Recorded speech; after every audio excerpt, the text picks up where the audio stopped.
வணக்கம். ஏப்ரல் 29ஆம் தேதி இன்னைக்கான 2வது பதிவு. பங்குச்சந்தையில் நடந்த சில விஷயங்களை விரைவாக பார்க்கலாம். முக்கியமான தகவல், நான் செபி ரெஜிஸ்டர்ட் அட்வைசர் கிடையாது. நம்ம சேனல்ல இருந்து எப்போதுமே ஸ்டாக் ரெக்கமெண்டேஷன்ஸ் கிடையாது. யூடியூப் சேனல் மட்டும் இல்லைங்க, மற்ற சோஷியல் மீடியா பிளாட்ஃபார்மான இன்ஸ்டாகிராம், வாட்ஸ்அப், டெலிகிராம்ல இருந்து கூட நாம ஸ்டாக் ரெக்கமெண்டேஷன்ஸ் வழங்குவதில்லை. மேலும் பணத்தை வாங்கிட்டு எந்த சேவையும் வழங்குவது இல்லை. பல போலியான குரூப் இயங்கிட்டு இருக்கு. தயவு செய்து ஜாகிரதையாக இருங்க. இந்த வீடியோவில் காட்டக்கூடிய அனைத்து கம்பெனிகளும் வெறும் இன்ஃபர்மேஷனல் பர்பஸ்க்காக மட்டுமே முதலீடு செய்யுங்கன்னு சொல்கிற வீடியோ கிடையாது. எந்த ஒரு முதலீட்லையும் ரிஸ்க் இருக்கும். ரிஸ்க் புரியாமல் இன்வெஸ்ட் செய்யாதீங்க. ரிஸ்க் புரியலன்னா தயவு செய்து இன்வெஸ்ட்மெண்ட்டை தவிர்த்துருங்க. நம்ம ருபி டிரைவர் சேனலை ஆதரிக்கிற அனைத்து நல்ல உள்ளங்களுக்கும் நன்றி. சில இண்டிவிஜுவல் ஸ்டாக்ஸ் மற்றும் செய்திகள் விரைவாக பார்க்கலாம். அர்பன் கம்பெனி ஐபிஓ குறித்தான அப்டேட். 1900 கோடி ரூபாய் ஐபிஓ வழியாக ஃபண்ட் ரைசிங் பண்ணுறதுக்கான வாய்ப்பு இருக்குன்னு என்டிடிவி ப்ராஃபிட்டில் தகவல் கொடுத்துருக்காங்க. ஆஃபர் ஃபார் சேல் வழியாக ஆக்சல், எலிவேஷன் மற்றும் டைகர் குளோபல் ஷேர்ஸை விற்பனை செய்வதற்கான வாய்ப்பு இருக்குது. நிதியாண்டு 2025 முதல் 9 மாதத்துக்கான டேட்டா பார்க்கும்போது வருவாய் 846 கோடி ரூபாய், இயர் ஆன் இயர் 41% அதிகரிச்சிருக்கு. ப்ராஃபிட் பிஃபோர் டேக்ஸ் 27 கோடி ரூபாய். போன வருடம் இதே காலகட்டத்தில் நஷ்டத்தில் இருந்திருக்கிறாங்க 58 கோடி ரூபாய். Canara HSBC life insurance company IPO குறித்தான அப்டேட். அவங்களும் டிராஃப்ட் ரெண்டரிங் ப்ராஸ்பெக்டஸை தாக்கல் செய்திருக்கிறாங்க. பிஸ்னஸ் ஸ்டாண்டர்ட்லேருந்து கிடைத்த தகவல். இந்த கேனரா ஹெச்எஸ்பிசி லைஃப் இன்சூரன்ஸ் கம்பெனியில் கனரா பேங்க் 51% ஸ்டேக் வைத்திருக்கிறாங்க. ஹெச்எஸ்பிசி இன்சூரன்ஸ் ஹோல்டிங்ஸ் 26% ஸ்டேக்கும், பஞ்சாப் நேஷனல் பேங்க் 23% ஸ்டேக் வைத்திருக்கிறாங்க. இந்த ஐபிஓ வழியாக இந்த 3 பேரும் ஷேர்ஸை விற்பனை செய்ய இருக்கிறாங்க. கனரா பேங்க் 137.75 மில்லியன் ஷேர்ஸ் வரைக்கும் விற்பனை செய்வதற்கான வாய்ப்பு இருக்கு. ஹெச்எஸ்பிசி இன்சூரன்ஸ் 4.75 மில்லியன் ஷேர்ஸ் வரைக்கும் விற்பனை செய்வதற்கான வாய்ப்பு. பஞ்சாப் நேஷனல் பேங்க் 95 மில்லியன் ஷேர்ஸ் விற்பனை செய்வதற்கான வாய்ப்பு இருக்குன்னு பிஸ்னஸ் ஸ்டாண்டர்டில் தகவல் கொடுத்திருக்கிறாங்க. முழு நிதியாண்டு 2024 கனரா ஹெச்எஸ்பிசி லைஃப் இன்சூரன்ஸ் கம்பெனியுடைய டேட்டா பார்க்கும்போது ப்ராஃபிட் ஆஃப்டர் டேக்ஸ் 113 கோடி ரூபாய், இயர் ஆன் இயர் 24% அதிகரிச்சிருக்கு. டாடா டெக்னாலஜிஸ் குறித்து என்டிடிவி ப்ராஃபிட்லேருந்து கிடைத்த ஒரு தகவல். இன்றைக்கி ஒரு பல்க் டீல் நடப்பதற்கான வாய்ப்பு இருக்குன்னு சொல்லியிருக்கிறாங்க. டிபிஜி குரூப் 3.89% ஸ்டேக் டாடா டெக்னாலஜிஸில் விற்பனை செய்வதற்கான வாய்ப்பு இருக்குன்னு சொல்லியிருக்கிறாங்க அந்த செய்தியில்.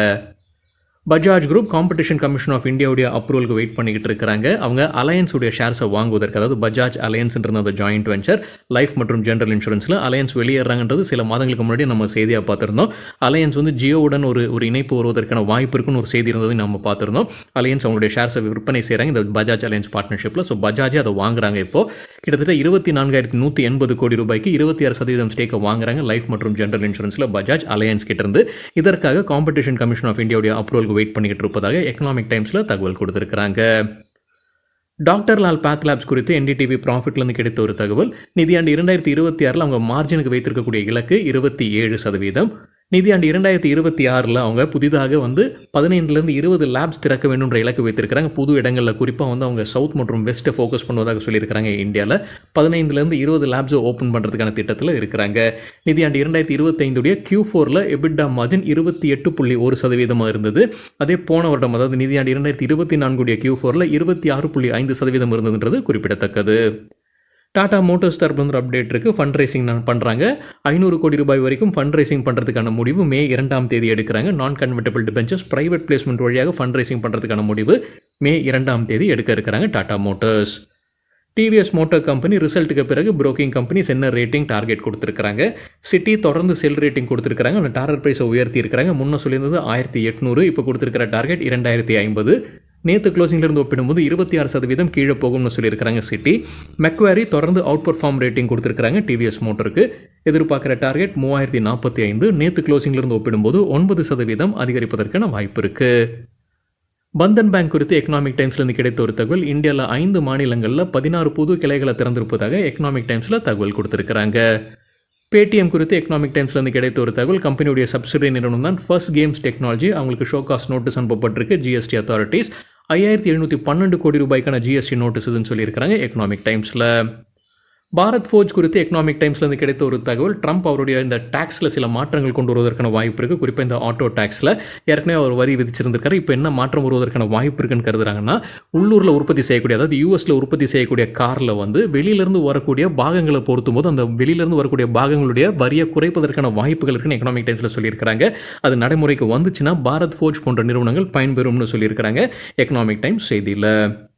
ஐஓஎல் கெமிக்கல்ஸ் இன்றைக்கி நல்லா பர்ஃபார்ம் பண்ணியிருக்கிறாங்க. 7% அதிகரித்ததுன்னு சிஎன்பிசி டிவி 18 தகவல் கொடுத்துருக்காங்க. முக்கிய காரணம் அவங்க சொல்லியிருப்பது சைனா அத்தாரிட்டி கிட்டேருந்து ஒப்புதல் பெற்றிருக்கிறாங்க ஒரு மருந்தை ஏற்றுமதி செய்வதற்கு. ஆன்டி இன்ஃப்ளமேட்டரி ட்ரக் இதுன்னு சொல்லியிருக்கிறாங்க. ஐஓஎல் கெமிக்கல்ஸ் தகவல் கிடைத்தது சிஎன்பிசி டிவி 18 மாரிப்பன் லேபரேட்டரிஸ் தரப்பில் வந்து அப்டேட் இருக்குது. கம்பெனி ஒரு மருந்து அறிமுகம் செய்கிறாங்க இந்தியாவில். அதற்கு இந்தியன் அத்தாரிட்டிஸ் ஒப்புதல் வழங்கியிருக்கிறாங்க.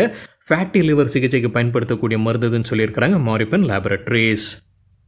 அல்ட்ராடெக் சிமெண்ட்டுக்கு ரிசல்ட்டுக்கு பிறகு புரோக்கிங் கம்பெனிஸ் என்ன ரேட்டிங் டார்கெட் கொடுத்துருக்காங்க? ஜெஃப்ரீஸ் தொடர்ந்து பை ரேட்டிங் கொடுத்துருக்காங்க. டார்கெட் ப்ரைஸை உயர்த்தி இருக்கிறாங்க. 13,265 14,000 ரூபாயாக உயர்த்தி இருக்கிறாங்க. நேற்று க்ளோசிங்கிலிருந்து ஒப்பிடும்போது 15% அதிகரிப்பதற்கான வாய்ப்பு இருக்குது. நுவாமா இன்ஸ்டிடியூஷனல் ஈக்விட்டிஸ் ஹோல்ட் ரேட்டிங் கொடுத்துருக்காங்க. எதிர்பார்க்குற டார்கெட் ப்ரைஸை உயர்த்தி இருக்கிறாங்க. 11,574 11,859 உயர்த்தி இருக்கிறாங்க. HDFC செக்யூரிட்டிஸ் பை ரேட்டிங் கொடுத்துருக்காங்க. எதிர்பார்க்குற டார்கெட் 12,600, முன்ன சொல்லியிருந்தது 12,500. கோஃபோஜ் தரப்பு வந்து அப்டேட் இருக்குது. கோஃபோஜ் அட்வான்டேஜ் கோ லிமிடெட்டில் வைத்திருக்கக்கூடிய அனைத்து ஸ்டேக்கும் விற்பனை செய்கிறாங்க. யார் வாங்குறாங்க? சேப்பியன்ஸ் UK லிமிடெட் வாங்குறாங்க. 43 கோடி ரூபாய் கிரேட் பிரிட்டன் பவுண்டில் இந்த டிரான்சாக்ஷன் நடப்பதாக சொல்லியிருக்கிறாங்க கோஃபோஜ். இந்த அவங்க விற்பனை செய்யக்கூடிய இந்த கோஃபோஜ் அட்வான்டேஜ் கோ லிமிடெட் அதிலிருந்து வந்த வருவாய் எவ்வளவு, அதாவது ஒட்டுமொத்த வருவாயில் அவங்களுடைய கான்ட்ரிபியூஷன் பார்க்கும்போது 1.7% இருந்தது. கோஃபோஜ் அட்வான்டேஜ் கோ லிமிடெட்லேருந்து வந்த வருவாய் 1.7% ஒட்டுமொத்த வருவாயில். ஸோ அந்த கம்பெனி அவங்க விற்பனை செய்ய முடிவு செய்திருக்கிறாங்க கோஃபோஜ். ஆரோபிந்தோ ஃபார்மா குறித்து மணி கண்ட்ரோல்லேருந்து கிடைத்த ஒரு தகவல் இன்றைக்கி 3% விழுந்திருக்கு. மணி கண்ட்ரோலில் சொல்லியிருக்கிற அப்டேட் என்னென்னா ஆந்திர பிரதேஷ் ஆலையில் தீ விபத்து ஏற்பட்டிருப்பதாக சொல்லியிருக்கிறாங்க. ஆர்பிஜி லைஃப் சயின்ஸ் லிமிடெட் டிவிடெண்ட் அறிவிச்சிருக்கிறாங்க. ஒரு ஷேருக்கு 20 ரூபாய். இது மட்டும் இல்லாமல் ஸ்பெஷல் டிவிடெண்ட்டும் அறிவிச்சிருக்கிறாங்க 4 ரூபாய். ஸ்பெஷல் டிவிடெண்ட் அறிவித்ததற்கான காரணம் வந்து எக்ஸப்ஷனல் ப்ராஃபிட்னு சொல்லியிருக்கிறாங்க. எக்ஸப்ஷனல் ப்ராஃபிட்டுக்கு ஏதாவது ஒன் டைம் கெயின் இருக்கான்றது என்னால் சரி பார்க்க முடியும். நாங்கள் சொல்லியிருக்கிற காரணம் எக்ஸப்ஷனல் ப்ராஃபிட், அதனால் ஸ்பெஷல் டிவிடெண்ட் 4 ரூபாய். அது தவிர டிவிடெண்ட் 20 ரூபாய். ஸோ ஒட்டு மொத்தமாக 24 ரூபாய்ன்றது என்னுடைய புரிதல். எக்ஸாவேர் குவார்டர்லி ரிசல்ட் அறிவிச்சிருக்கிறாங்க. ரெவென்யூ 32,079 மில்லியன் ரூபாய். Quarter on quarter 2%, year on year 17% அதிகரிச்சிருக்கு. ப்ராஃபிட் ஆஃப்டர் டேக்ஸ் 3,271 மில்லியன் ரூபாய்.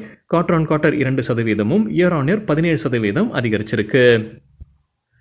இன்டர்குளோப் ஏவியேஷன் நம்ம இண்டிகோ ஏர்லைன்ஸ் உடைய பேரண்ட் கம்பெனி, அவங்களுக்கு HSBC தொடர்ந்து பை ரேட்டிங் கொடுத்துருக்காங்க. எதிர்பார்க்குற டார்கெட் 5,975 ரூபாய். நேற்று க்ளோசிங்கிலிருந்து ஒப்பிடும்போது 12% அதிகரிப்பதற்கான வாய்ப்பு இருக்குது. AWL ஆக்ரி பிஸ்னஸ் உடைய Q4 ரிசல்ட் வெளியாகி இருக்கு. NDTV ப்ராஃபிட்லேருந்து கிடைத்த தகவல். கன்சாலிடேட்டட் நெட் ப்ராஃபிட் 190 கோடி ரூபாய். இயர் ஆன் இயர் 21% அதிகரிச்சிருக்கு. ரெவென்யூ ஃப்ரம் ஆப்ரேஷன்ஸ் 18,229 கோடி ரூபாய். இயர் ஆன் இயர் 38% அதிகரிச்சிருக்கு. ட்ரெண்ட் இன்றைக்கி ரிசல்ட் அறிவிக்கிறாங்க. அதற்கு முன்னாடி NDTV ப்ராஃபிட்டில் ஒரு முன்னோட்டம் கொடுத்துருக்காங்க. என்ன எதிர்பார்க்கலாம் ரிசல்ட்டில் இருந்தது? ப்ராஃபிட் 54% விழும்ன்ற எதிர்பார்ப்புன்னு சொல்லியிருக்கிறாங்க. அதற்கு முக்கிய காரணம் என்னென்னா போன வருடம் இதே காட்டில் அவங்களுக்கு ஒரு எக்ஸப்ஷனல் கெயின் இருந்திருக்கு. 543 கோடி ரூபாய் வந்து போன வருடம் எக்ஸப்ஷனல் கெயின் இருக்குது. அதனால் ப்ராஃபிட் வந்து 54% கீழே போகும்ன்ற எதிர்பார்ப்புன்னு சொல்லியிருக்கிறாங்க. NDTV ப்ராஃபிட்டில் வருவாய் எதிர்பார்ப்பது 4,131 கோடி ரூபாய். இயர் ஆன் இயர் 30% அதிகரிப்பதற்கான வாய்ப்பு இருக்குது. டிவிஎஸ் மோட்டார் கம்பெனி குறித்து NDTV ப்ராஃபிட்லேருந்து கிடைத்த ஒரு தகவல். அவங்களுடைய EV பிஸ்னஸ் எப்படி பர்ஃபார்ம் பண்ணுது அப்படின்றது தான் காட்டியிருக்கிறாங்க. அதாவது இப்போ அவங்களுடைய ஒட்டுமொத்த பிஸ்னஸ் 10 ரூபாயாக இருக்குன்னா அதில் 1 ரூபாய் கிட்டத்தட்ட EV பிஸ்னஸ்லேருந்து வருவதாக சொல்லியிருக்கிறாங்க. முழு நிதியாண்டு 2025 டிவிஎஸ் மோட்டார் கம்பெனியுடைய எலக்ட்ரிக் வெஹிக்கிள் ரெவென்யூ 3,364 கோடி ரூபாய். ஒட்டுமொத்த டிவிஎஸ் மோட்டருடைய ரெவென்யூடன் கம்பேர் பண்ணும்போது அது 9.27%. அதான் 10 ரூபாய் பிஸ்னஸ் ரெவென்யூ வருதுன்னா அதில் கிட்டத்தட்ட 1 ரூபாய் வந்து EVலேருந்து வருதுன்றது சொல்லியிருக்கிறாங்க. Q4 பார்க்கும்போது அது 9.51% உயருது அந்த EVயோட கான்ட்ரிபியூஷன். நிதியாண்டு 2025 EV சேல்ஸ் 2 வீலர் 3 வீலர்ஸ் ரெண்டுமே சேர்த்து பார்க்கும்போது 44% அதிகரிச்சிருக்கு. இயர் ஆன் இயர் கம்பேரிசனில் 2.79 லட்சம் வாகனங்கள். Q4க்கு மட்டும் பார்க்கும்போது 76,000 வாகனங்கள் EV சேல்ஸ் பண்ணியிருக்கிறாங்க. அது இயர் ஆன் இயர் கம்பேர் பண்ணும்போது 54% அதிகரிச்சிருக்கு. UTI மியூச்சுவல் ஃபண்ட் புதிதாக ஒரு ஸ்கீம் அறிமுகம் செய்திருக்கிறாங்க. Multi cap fund. தகவல் கிடைத்தது CNBC TV 18 இந்த ஃபண்ட் எங்கெங்கே முதலீடு செய்கிறாங்க? பெரும்பாலும் லார்ஜ் கேப், மிட் கேப் மற்றும் ஸ்மால் கேப் ஸ்டாக்ஸில் தான் அவங்க முதலீடு செய்கிறாங்க.